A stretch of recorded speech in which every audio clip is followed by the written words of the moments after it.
সগুনা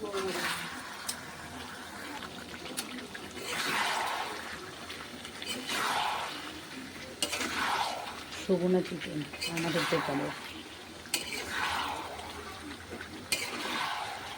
তোমাদের সাথে আমি কেন লাইভ শেয়ার করতে পারি না তোমাদের আজকে একটা বলছি। এই যে তোমরা পাশে থেকে যে আওয়াজগুলো পাচ্ছ, এই পাশে একটা আমাদের ফ্যামিলি আছে, তারা ছোটো ছোটো বাচ্চাদের এমনিতেই চিৎকার কান্নাকাটি এগুলো কিন্তু মানে ইউটিউবের গাইডলাইনের বাইরে।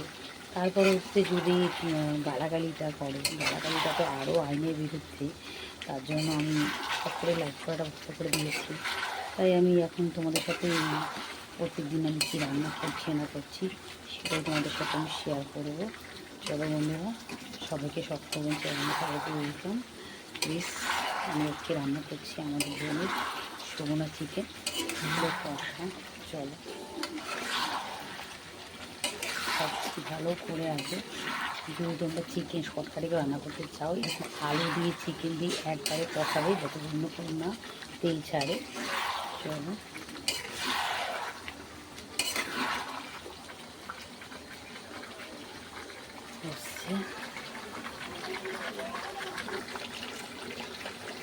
প্রায় তেল ছেড়ে এসছে। ওই দেখো, আজকে তোমাদের সঙ্গে শেয়ার করলাম আমি কী করে শর্টকাটে চিকেন রান্না করা যায়।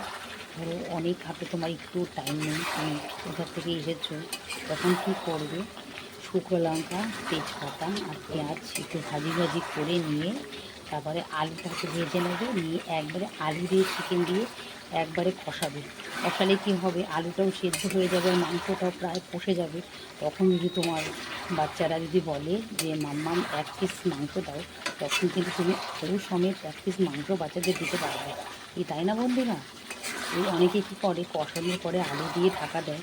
না, আমি মুরগির মাংস রান্না করলে কিন্তু আমি এরকম করেই করি। তোমরা দেখো আমি কীরকমভাবে করছি। চলো, তেল ছাড়ছে আস্তে আস্তে। এই দেখো গোটা গোটা স্টমাক, এই কষানো থেকে স্টমাকটা একটু সিদ্ধ হয়ে যাবে। বাচ্চাদের যদি কষা মাংস দেন, বাচ্চারা এত খুশি হয়ে যায়। আমার 2 ছেলে তো এখন থেকে বলে রাখলো, মা আমাকে কিন্তু একটা কষা মাংস দেবে। প্রায় আমার কষা হয়ে গেছে।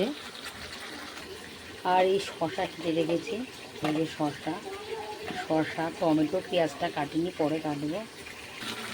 দেখো প্রায় হয়ে এসছে।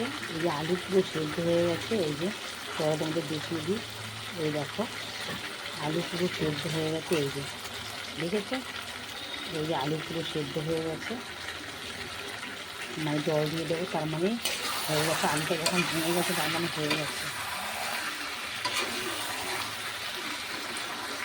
চলো, আমার কষা হয়ে গেছে। ছেলেরা বলেছিল 1 পিস করে মাংস খাবে, তাই বাকি করে ছেলেদের জন্য 2 পিস মাংস কিনেছি। 2 ছেলের জন্য 2 পিস, কেননা বাচ্চারা তো এমনিতে করা। শুধু গরম জল না, ঠান্ডা জল দিলে যে খারাপ হয় তা কিন্তু নয়, কেননা মশলাটা হচ্ছে মেন আর কষানোটা। ঠিক আছে, চলো আমি জল দিয়ে দিয়েছি। এখন চাপা দিয়ে রেখেছিলাম, চাপা দিয়ে রাখার পরে অন্য একটা পাত্রের মধ্যে আমি ঢেলে নিয়েছি।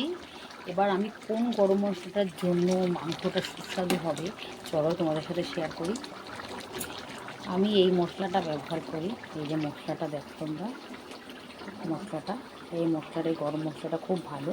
এটা আমি রেডি বাজার থেকে এনেছি। চলো এটা এখন দিয়ে দেবো, ওজন মতন দেবো, অনেক বড় প্যাকেট। দেখো প্রায় কিন্তু অলমোস্ট মাংস হয়ে এসছে। এই ঝোল কিন্তু টেনে নেবে, ব্যাস। চলো, আজকের ভিডিওটা তোমাদের কীরকম লাগলো? তোমরা চাইলে সহজ পদ্ধতিতে বাচ্চাদের তাড়াহুড়ো করে বাড়িতে এসে যখন বাজার থেকে মাংস আনি, এরকম করে মাংস রান্না করে মাংস আর ভাত আর কিচ্ছু লাগবে না, বাচ্চারাও চেটে পুটে খাবে। প্লিজ বাড়িতে বানিয়ে করে খাবে, ঠিক আছে? টাটা বন্ধুরা, আবার আসবো নতুন কোনো ভিডিও নিয়ে। ততক্ষণে সবার জন্য রইল অনেক ভালোবাসা।